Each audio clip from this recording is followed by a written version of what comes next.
Good morning, good morning, good morning. Right. What I'm talking about today is my update on testosterone enanthate and Cialis. I'll just give it a brief history thing on what I used to do. I first started when I was 13. I started training at 13.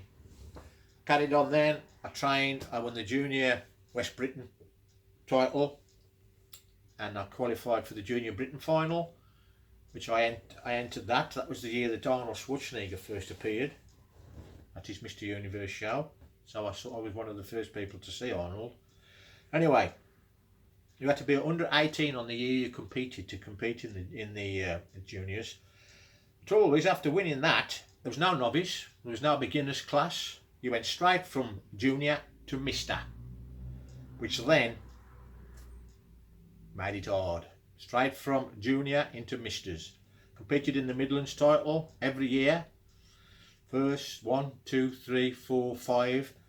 I think it was the 6th one by the time I actually managed to qualify for the Britain final. Well, it would be. I was 18, so I was 23 when I competed in my first Mr. Britain final. Yeah.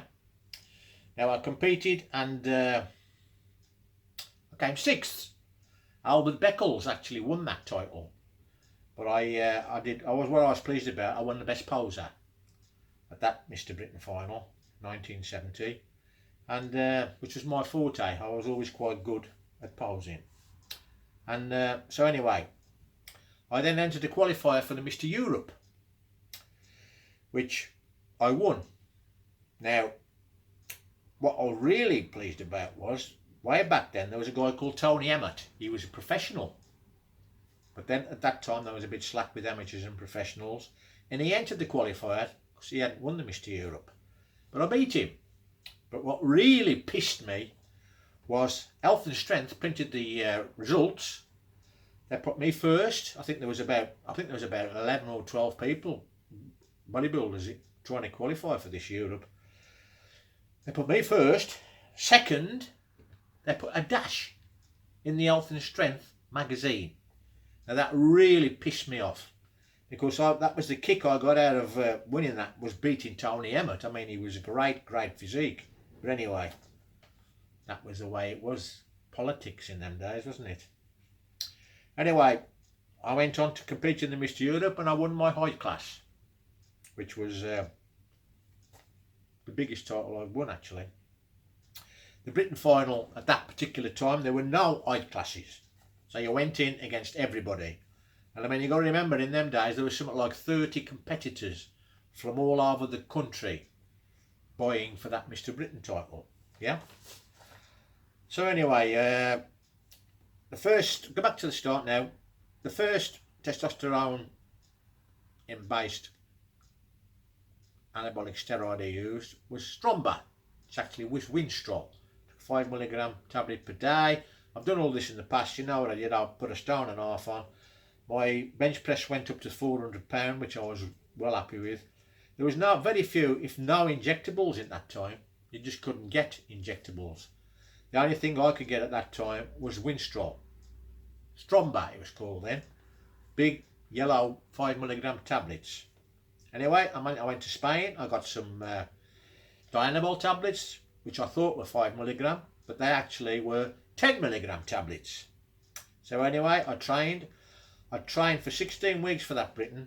I carried on for another 8 weeks for the Europe. We had a total of 24 weeks, and I stick to the diet right from that day. Anyway, I won my I class, which I was well happy with. Bertel Fox won the junior. Paul Grant won the tall class. Roy Duval won the medium, and Paul Grant won the overall. I won the short class. Bertel Fox was in the juniors then. He won the junior title. So anyway, that's that out of the way. Now, I've been playing around, as you know, with testosterone enanthate, and I had problems with having my knee done because it made my blood too thick. And nothing I could do about that. I had to stop for 4 months to get that so I could get the knee done, which was that all was done. That's all in the past. So now I've been playing around with the dose because I will admit that I know when I've got the blood's gone thicker because I get lightheaded, slightly lightheaded. So what I've done, I've played around with the dose, and now I've come to the thing that if everything else is lasting so long in me, like the Cialis, which I've altered now, believe it or not. Anyway, I'll finish with the testosterone first because I wander off, don't I? So what I'm doing with the testosterone, I'm having a 250mg shot every 16 days. Every 16 days rather than every week. And I've done that now for 3 months and it seems to work. Still getting the result, the feeling, the right feeling, but I've got rid of the lightheadedness. Now I had a shot the other week with a insulin needle and I bled and it run out like water. So to me that confirms the fact that the blood thickness is not a problem and I feel better. So anyway, the Cialis is the same. You know the problem I've had with the Cialis. So now I'm doing the Cialis, I'm doing 1 milligram every 24 days. It sounds absolutely stupidity, but it works for me.